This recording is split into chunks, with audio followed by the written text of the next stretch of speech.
On the planet known as Lumimere, there is a conflict over the Light Star Crystal. This all-powerful crystal is the source of all power on the planet.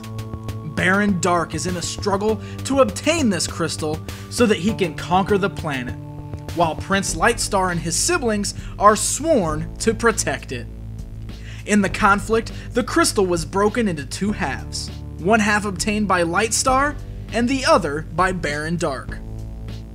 Baron Dark's half of the broken crystal turned himself and all that he wishes who have an evil heart into living skeletons, while Lightstar's half granted powers to himself and his good-hearted siblings. The battle ensues as both sides try to obtain the other half of the crystal. This is the story of Skeleton Warriors, a cartoon series that ran for 13 episodes from 1993 to 1994. When this series was originated, it was intended to be the next big hit for that generation of boys. Playmates was awarded the toy license, and the goal was set to make the toys and cartoon series the masters of the universe of the early 1990s. And I'm not exaggerating when I say that this was intended to be the Motu of the 90s. The resemblances are definitely there. The struggle between good and evil, both fighting over two halves of a whole, trying to obtain ultimate power. Even some of the characters' appearances and characteristics were very reminiscent of those from Masters. The line consisted of several skeleton warriors and a few heroes. In the line, we got Baron Dark, Dr. Cyborn, Oracula, Shriek, Dagger. Then the heroes Prince Lightstar, Grimskull, and Ursak the Guardian. The figures are well known for being incredibly detailed for the time, especially coming from a company like Playmates. With popular properties such as Teenage Mutant Ninja Turtles winding down, you can really tell that Playmates put a lot of work into these figures to try and make them something really special. All of the skeleton characters were the most detailed. Each figure had a fantastically detailed paint job. Most of them were even accented by metallic gold armor bits and translucent lightstone fragments, and were topped off with incredibly awesome metallic gold eyes that really gave these figures an evil, chilling look. The articulation was a bit of an improvement over some of Playmate's earlier figures. The arms were usually ball-jointed and had a good range of motion.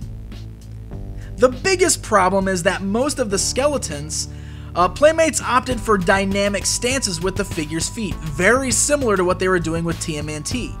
And some of the figures, like Shriek here, are impossible to stand up without support of some kind. The figures included a wide array of accessories including swords, daggers, and guns. Many also included a spring-fired weapon as well. Then figures such as Shriek and Grimskull even included small sidekick characters.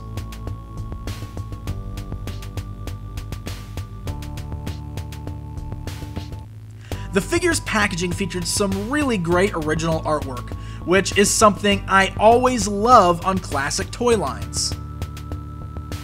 Each figure also came with a free mini poster which contained some even cooler artwork.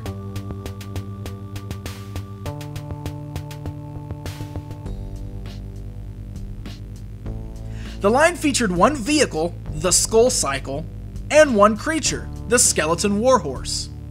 Now the Warhorse is a really cool looking creature figure. The biggest problem is the lack of articulation completely. But even still, he features a spring-fired projectile and a cool axe weapon on his side.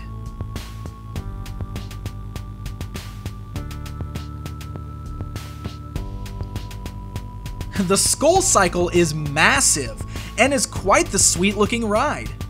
The downfall with this is that none of the skeletons really sit on it very well, and good luck getting them to hold on to the handlebars. But if you can look past that, it's one heck of an awesome vehicle.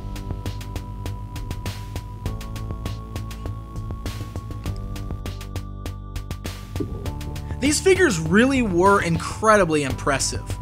The details and articulation were top of the line at this time in the world of action figures.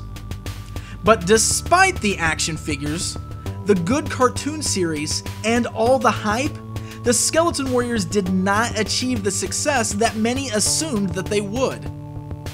Many factors might have attributed to this. One of the big ones might be the fact that around this exact same time, a little franchise known as the Mighty Morphin Power Rangers burst onto the scene and easily became the top boys line. On top of that, these figures did have an awfully dark tone to them.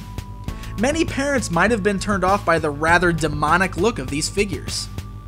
It didn't help things that none of the hero figures were released until the very end of the year, close to the time when the line was already getting cancelled.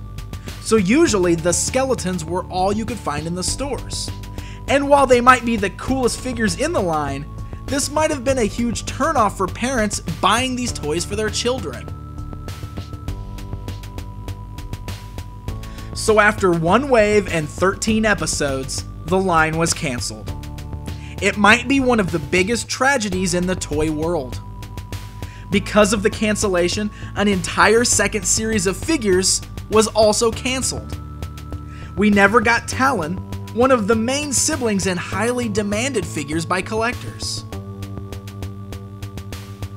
There were also a whole slew of new skeletons that never made it out.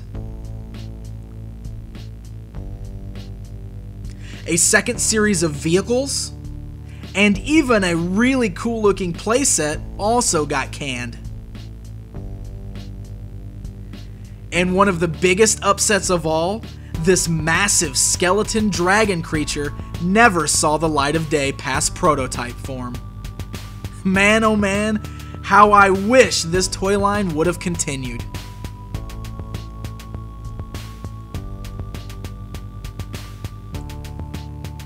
The Skeleton Warriors will go down in history as the line that should have been, but didn't quite make it. It's an incredibly cool line of figures, despite its failure to catch on with kids of the time, and it remains to be one of my all-time favorite classic toy lines. If you're interested in doing so, I'd highly recommend picking some of these up for yourself. They can be found easily online or at your local toy show, and are usually pretty cheap in cost. Even though the Skeleton Warriors really never made it as big as they should have, to me, they will always be bad to the bone.